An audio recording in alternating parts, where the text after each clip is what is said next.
नमस्कार। आज हम फिर से एक और इम्पॉर्टेंट कविता पर बात करेंगे। ये कविता है इत्यादि कविता, जिसे राजेश जोशी ने लिखा है और ये हिंदी बी के सिलेबस में लगी हुई है।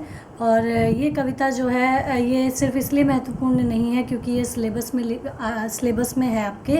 ये इसलिए भी इम्पॉर्टेंट है क्योंकि आपका जो पेपर आता है उसमें जो पहला क्वेश्चन है उसमें इसमें से पूछा जा सकता है। और इसके साथ साथ जो शब्द शक्ति से संबंधित जो आपका क्वेश्चन आता है उसमें भी इसकी कुछ पंक्तियां लेकर आपसे इसमें निहित व्यंग्यार्थ पूछा जा सकता है। कविता शुरू करने से पहले मैं एक डाउट है जो बच्चों का उसे क्लियर कर देना चाहती हूँ कि कई बच्चे ये नहीं समझ पाते कि जो शब्द शक्ति वाला जो पार्ट है आपके पेपर में आता है उसमें किसी पंक्ति के बारे में पूछ लिया जाता है कि इसमें निहितार्थ बताइए, या इसमें निहित व्यंग्यार्थ बताइए, या इसमें निहित व्यंजनार्थ बताइए। तो उसका मतलब ये होता है कि उसमें निहित जो अर्थ कवि स्पष्ट कर रहा है, जिसमें या तो व्यंग्य किया गया है या अभिधार्थ पूछा गया है, तो सीधा सीधा जो अर्थ है वो आपको उसमें बताना होता है।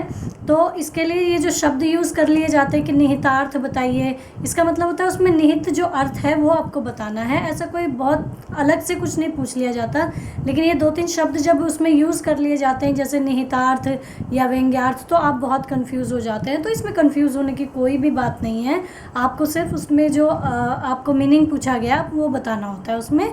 तो बहुत ज़्यादा घबराने वाली बात नहीं है। और ये कविता हिंदी बी के बच्चों के लिए इसलिए इम्पॉर्टेंट है क्योंकि ये अक्सर आपका जो अभिधा वाला क्वेश्चन शब्द शक्ति वाला जो क्वेश्चन है उसमें ये पूछा जा सकता है। चलिए अब हम कविता पर बात करते हैं। कविता का शीर्षक है इत्यादि और इसे लिखा है राजेश जोशी ने। राजेश जोशी साठोत्तरी हिंदी कविता के प्रमुख रचनाकार हैं, बहुत अच्छे कवि हैं। और इन्होंने अपनी कविताओं में जिन विषयों को उठाया है वो विषय समाज के बहुत ज्वलंत विषय हैं, बहुत सोचने वाले विषय हैं। और एक किसी भी जागरूक नागरिक के लिए उस पर सोचना उसका एक कर्तव्य बन जाता है। राजेश जोशी ने अपना जो कविता कर्म है वो इन्हीं विषयों पर केंद्रित रखा है, जो समाज के बहुत देखने में छोटे छोटे विषय हैं लेकिन बहुत गंभीर विषय हैं। इसी तरीके से इन्होंने आज ये जो कविता जिसकी मैं व्याख्या करने जा रही हूँ इत्यादि, इसमें भी एक बहुत ही गंभीर विषय को उठाया है, जो विषय है इत्यादि। अब यहाँ पर इत्यादि किसे कहा गया है ये कविता पढ़ते हुए हम यहाँ पर देखेंगे। सबसे पहले मैं बता दूँ कि ये कविता जो है उनके काव्य संग्रह है, 2 पंक्तियों के बीच उनका एक काव्य संग्रह है, उसमें से ये कविता ली गई है, उसमें से ये कविता आपके सिलेबस में लगाई गई है। ये कविता भारतीय लोकतंत्र या प्रजातंत्र जिसे हम कहते हैं उस पर एक क्या कहेंगे एक करारा व्यंग्य है, एक तमाचा है उसके ऊपर। और ये इत्यादि कविता जो क्या कहते हैं ओहदे प्राप्त लोग होते हैं जिनके पास पद है, उनके द्वारा आम आदमी को किस तरीके से साइडलाइन कर दिया जाता है यूज़ होने के बाद, और किस तरीके से आम आदमी हाशिए पर धकेल दिया जाता है, उस स्थिति को बयां करती ये कविता है। आज ये कविता और भी ज़्यादा क्या कहेंगे प्रासंगिक बन गई है क्योंकि हाल फिलहाल में ही चुनाव शुरू हो चुके हैं, चुनाव कई जगह हो भी चुके हैं और आगे भी होने वाले हैं। तो ये कविता इस समय में और भी मतलब प्रासंगिक मुझे लग रही है। चलिए कविता पढ़ते हैं। कविता कुछ इस प्रकार है। कुछ लोगों के नामों का उल्लेख किया गया था जिनके ओहदे थे, बाकी सब इत्यादि थे। इत्यादि तादाद में हमेशा ही ज़्यादा होते थे। इत्यादि भाव ताव करके सब्ज़ी खरीदते थे और खाना वाना खाकर ख़ास लोगों के भाषण सुनने जाते थे। अब इन पंक्तियों में 2-3 शब्द हैं जो ध्यान देने योग्य हैं। जैसे पहली पंक्ति थी कि कुछ लोगों के नामों का उल्लेख किया गया है जिनके ओहदे थे, बाकी सब इत्यादि थे। इनका कहने का मतलब ये है कि हमारे समाज में जो ओहदे प्राप्त लोग हैं, जिनके पास पद है, जिनके पास पोजीशंस हैं, उन लोगों को ही हमेशा जो है हाईलाइट किया जाता है। खास करके जो हमारे नेता हैं इनकी दृष्टि में बड़े बड़े जो नाम होते हैं जो सामने नज़र आते हैं। अब हमारे यहाँ नेता बहुत महत्वपूर्ण पद है, इसलिए क्योंकि ये लोकतंत्र है, भारत में लोकतंत्र है और लोकतंत्र के लिए ये कहा जाता है कि लोकतंत्र जनता का, जनता के द्वारा, जनता के लिए बनाया गया शासन है। तो हम जिन नेताओं को हम चुनते हैं वो हमारे ही बीच में से निकले हुए लोग होते हैं, हमारे ही रिप्रेजेंटेटिव होते हैं। लेकिन उन आम आदमियों में से निकलकर जब एक व्यक्ति एक खास पद प्राप्त कर लेता है तो उसके बाद उस नाम का, उसके पद का ही उल्लेख बहुत ज़्यादा होता है, उसका ही बोलबाला ज़्यादा होता है। उसके अलावा जो आम जनता जिसने उसे ये खास पद दिया होता है वो जनता जो है चुनावों के बाद जो है साइडलाइन कर दी जाती है और उसके बाद पूरे टाइम वो किस तरीके का क्या कहेंगे माहौल देखती है, किस तरीके का जीवन जी रही होती है, या समाज में उसकी क्या स्थिति होती है, या राजनीति में उसकी क्या स्थिति होती है, वो चीज़ सोचने लायक होती है। तो कवि यहाँ कह रहे हैं कि कुछ लोगों के नामों का उल्लेख किया जिनके पास पद है, लेकिन उन लोगों का कोई उल्लेख नहीं किया जाता जो आम लोग हैं और जिन लोगों ने उन ओहदे प्राप्त लोगों को, उन पोजीशंस होल्डर्स को बनाया है। इत्यादि तादाद में हमेशा ही ज़्यादा होते थे। वो कह रहे हैं कि इत्यादि जो होते हैं, इत्यादि का अर्थ होता है, हाँ ये मैं बताना आपको भूल गई, इत्यादि का अर्थ होता है जिसे हम बोलते हैं वगैरह वगैरह, एक्सेट्रा एक्सेट्रा। इत्यादि का मतलब ये है कि वो लोग जो गिनती में नहीं आते हैं।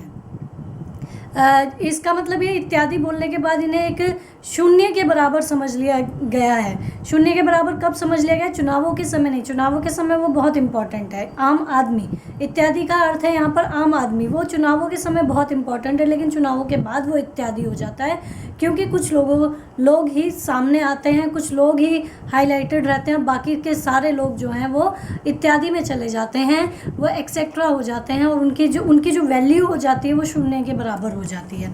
तो कह रहे हैं इत्यादि हमेशा ही ज़्यादा होते हैं, ओहदे प्राप्त लोग बहुत कम होते हैं, उनकी तुलना में जो इत्यादि होते हैं वो बहुत ज़्यादा होते हैं, उनकी संख्या बहुत ज़्यादा होती है।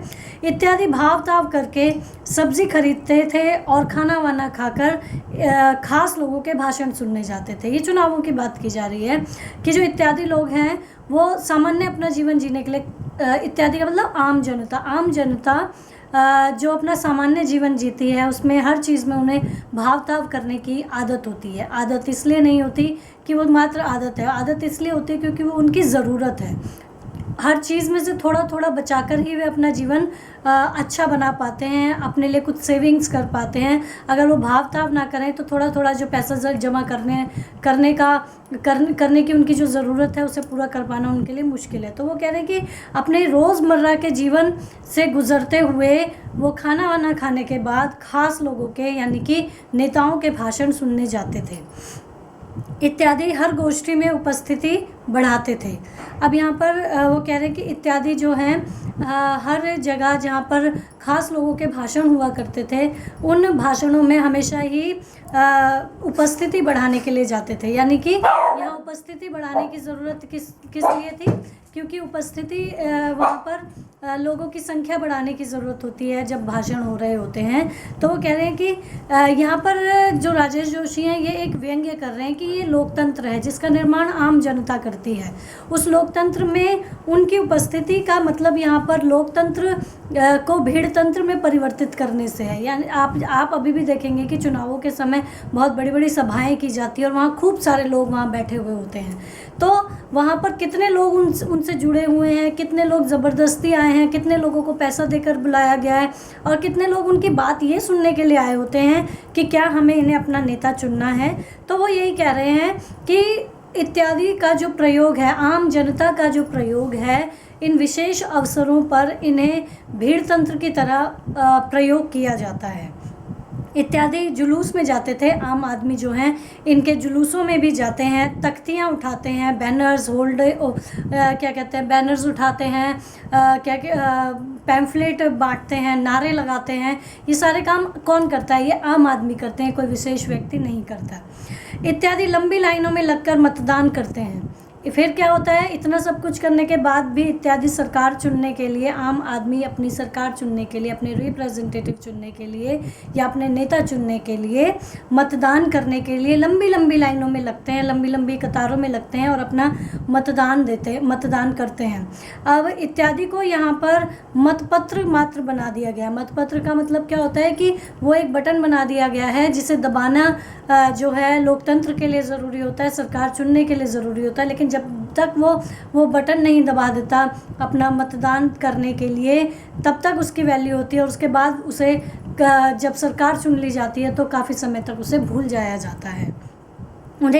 उन्हें लगातार ऐसा भ्रम दिया गया था कि वे ही इस लोकतंत्र में सरकार बनाते हैं। वो कह रहे हैं कि इस आम जनता को, इन इत्यादियों को हर बार ये भ्रम दिया जाता है कि आप इस सरकार का चुनाव करते हैं क्योंकि यह लोकतंत्र है। लेकिन लोकतंत्र अगर सच्चे अर्थों में देखा जाए तो लोकतंत्र का मतलब, जैसे मैंने बोला कि जनता की सरकार होती है, जनता के द्वारा बनाई गई होती है और जनता के लिए होती है। लेकिन असलियत में ऐसा नहीं हो रहा है, भारत में ऐसा नहीं हो रहा है। लोकतंत्र के नाम पर कुछ लोगों के हाथ में सत्ता है और वो सत्ताधारी ही अपनी नीतियों को चलाते आए हैं। उससे आम जनता कितनी इफ़ेक्ट हो रही है, क्या फ़ायदे हो रहे हैं, लाभ हो रहे हैं, इस पर बहुत ज़्यादा एनालिटिकली सोचा नहीं जा रहा है। इत्यादि हमेशा ही आंदोलनों में शामिल होते थे, इसलिए कभी कभी पुलिस की गोली से मार दिए जाते थे। वो कह रहे हैं कि जब भी कभी ऐसा होता है कि एक भीड़ तंत्र कायम हो जाता है, किसी सभा में, किसी जुलूस में या फिर किसी आंदोलन में, जब आम जनता इकट्ठी होती है तो या अपने अधिकारों के लिए खड़ी होती है, तो अपने अधिकारों के लिए जब वो आंदोलन करते हैं तब ऐसी स्थिति में उन पर फायरिंग की जाती है, उन पर गोलियां दागी जाती हैं और उन गोलियों का शिकार विशेष व्यक्ति ना होकर आम व्यक्ति अधिकतर होता है। तो वो गोलियां खाने का काम भी आम आदमी को ही करना पड़ता है। जब वे पुलिस की गोली से मार दिए जाते थे तब उनके वो नाम भी हमें बतलाए जाते थे जो स्कूल में भर्ती करवाते समय रखे गए थे। वो कह रहे हैं कि जब गोली मार दी जाती थी तो मृतकों की एक लिस्ट आती है, उस लिस्ट के बाद उन इत्यादियों का नाम पता चलता था कि हाँ, इस में मारे गए जो लोग थे उनकी असली पहचान क्या थी, उनके नाम क्या थे। नाम जो है अस्तित्व का पहला बिंदु होता है, किसी की भी पहचान का पहला बिंदु होता है। तो उनकी पहचान इत्यादि शब्द के पीछे छुप जाती थी। लेकिन जब वो मार दिए जाते थे तो जब मृतकों की लिस्ट बनती है तब उनमें उनके नाम वो सामने आते हैं, उनकी पहचान तब उजागर होती है जब वे मर जाते हैं।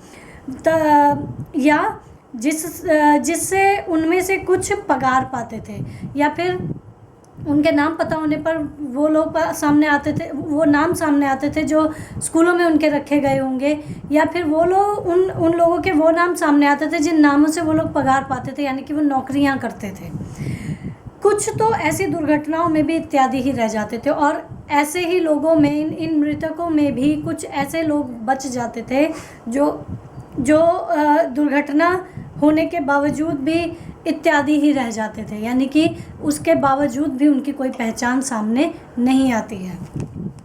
इत्यादि यूं तो हर जोखिम से डरते थे, लेकिन कभी कभी जब वो डरना छोड़ देते थे तो बाकी सब उनसे डरने लगते थे। इत्यादि ही करने को वे वो सारे काम करते थे जिनसे देश और दुनिया चलती थी।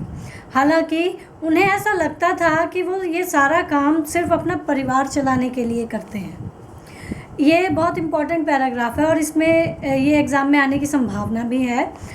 इसमें वो कह रहे हैं कि इत्यादि जो आम जनता है, जिनकी कोई अपनी पहचान नहीं है, वैसे तो वो हर जोखिम से डरते हैं, हर मतलब क्या कहते हैं, कोई स्टेप उठाने से पहले वो काफ़ी सोचते विचारते हैं, और क्योंकि उनके भीतर एक डर होता है कि उनके पीछे से क्या होगा, या उनको कुछ हो गया तो उनके परिवार को कौन संभालेगा, इस तरीके के डर उनके भीतर होते हैं।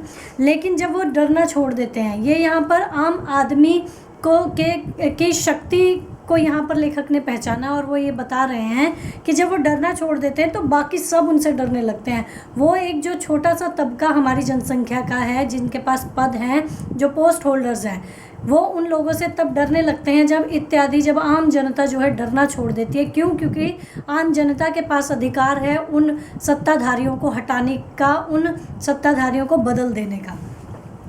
इत्यादि ही करने को वे सारे काम करते हैं जिनसे देश और दुनिया चलती है, कि इत्यादि आम जनता के ही पैसे से सरकारें चलती हैं, देश चलते हैं। आम जनता ही होती है जो टैक्स पे करती है, जो क्या कहेंगे, किसी भी देश की अर्थव्यवस्था को कायम रखने में महत्वपूर्ण भूमिका निभाती है, वो आम जनता ही होती है। वो सारे काम करते हैं जिससे देश और दुनिया चलती है। हालांकि उन्हें ऐसा लगता था कि वो ये जो सारे काम करते हैं वो सारे काम अपना परिवार चलाने के लिए करते हैं। डेफिनेटली अपना परिवार चलाने के लिए वो करते हैं ये सब काम, लेकिन उनका परिवार चलने के साथ साथ उनके रोज़मर्रा के कामों से, उनकी नौकरियों से, उनके टैक्स पे करने से और उनके क्या कहेंगे देश के निर्माण में सशक्त भूमिका से ही देश भी चलता है उनके परिवार के साथ साथ। आगे वे कहते हैं कि इत्यादि हर जगह शामिल थे पर उनके नाम कहीं भी शामिल नहीं हो पाते थे। ये बात अब की नहीं है, ये हम स्वतंत्र भारत की बात ही नहीं कर सकते, ये हम स्वतंत्रता के टाइम पर भी इस बात को देख सकते हैं कि जब भी बहुत बड़े बड़े जुलूस निकले हैं सत्ता के खिलाफ, उस समय भी, आज भी, तब भी हमेशा कुछ अगुआ लोग जो लोग नेता होते रहे हैं, जो लीडर रहे हैं, उन्हीं के नाम हमेशा सामने आते हैं। कभी भी उनके पीछे चलने वाले जुलूस में शामिल लोगों के नाम नहीं आते हैं। और जबकि उसकी किसी भी आंदोलन की जो सक्सेस होती है, चाहे वो स्वतंत्रता आंदोलन रहा हो या उसके बाद के जितने भी आंदोलन रहे हों, उन आंदोलनों की जो सक्सेस रही है, जो सफलता रही है, उस सफलता के पीछे जो बड़ी शक्ति रही थी वो आम जनता की रही थी। तो वो कह रहे हैं कि इत्यादि हर जगह शामिल होते हैं, हर जगह अपनी शक्ति दिखाते हैं और हर जगह परिवर्तन लाने में महत्वपूर्ण भूमिका निभाते हैं। उसके बावजूद भी उनके नाम कहीं भी शामिल नहीं किए जाते। उनके नामों की बजाय उन लोगों के नाम हमेशा सामने आते हैं, उन लोगों के नाम ही हमेशा दर्ज होते हैं। इतिहास में भी उन लोगों के ही नाम अक्सर दर्ज होते हैं जो हमेशा सामने रहते हैं और क्या कहेंगे कि उस आम जनता को लीड कर रहे होते हैं। इत्यादि वे सब कुछ सिर्फ कवियों की कविता में अक्सर दिख जाते हैं। और कवि यहाँ पर कविता की और कवि होने की बात कर रहे हैं कि ये जो इत्यादि हैं इन्हें सरकार जो है हमेशा हाशिए पर रखती है। इन हाशिए के लोगों को सरकारों में जगह कम मिलती है। सरकार के निर्माण में इनकी भूमिका तो बताई जाती है, लेकिन इनके लिए किया कितना जाता है ये एक सोचने का विषय ये कवि ने पाठकों के सामने रखा है। वे कह रहे हैं कि इत्यादि सरकारों में तो नहीं दिखते हैं, ना ही सरकार की नीतियों में बहुत स्पष्ट नज़र आते हैं, ना ही उनके लिए बहुत कुछ किया जाता है, लेकिन जो इत्यादि हैं कुछ सिरफिरे कवि, ये अपने लिए वे बात कर रहे हैं। राजेश जोशी की जैसे कुछ कवि जो कि इन ज्वलंत मुद्दों पर सोचते हैं, विचारते हैं और अपनी कविता को लिखते हैं। वो मानते हैं कि कवि का कर्म मात्र रोमांटिक कविताएं लिखना नहीं है, ऐसे विषयों को लिखना भी है जिनसे सीधे सीधे तौर पर आम लोग जुड़े हुए हैं। तो वो कह रहे हैं कि मेरे जैसे ही कुछ कवियों की कविताओं में ही इन लोगों को स्थान मिलता है, जहाँ उन्हें स्थान मिलना चाहिए वहाँ उन्हें स्थान नहीं मिलता है।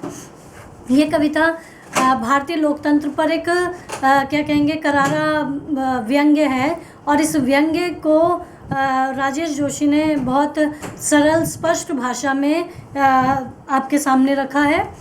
तो ये कविता यहीं समाप्त होती है। ये कविता इम्पॉर्टेंट है, इसे ज़रूर पढ़िएगा। इसका सेकंड पैराग्राफ इत्यादि तादाद में हमेशा ही ज़्यादा होते थे। ये वाला पैराग्राफ यहाँ से लेकर इसलिए कभी कभी पुलिस की गोली से मार दिए जाते थे, यहाँ तक ये इम्पॉर्टेंट है। और इसके बाद इत्यादि यूँ तो हर जोखिम से डरते थे, यहाँ से लेकर सिर्फ अपना परिवार चलाने को करते हैं। ये यहाँ तक ये 2 पैराग्राफ बहुत इम्पॉर्टेंट है, इन्हें ज़रूर पढ़ के जाइएगा, एग्ज़ाम में आने की संभावना है। धन्यवाद।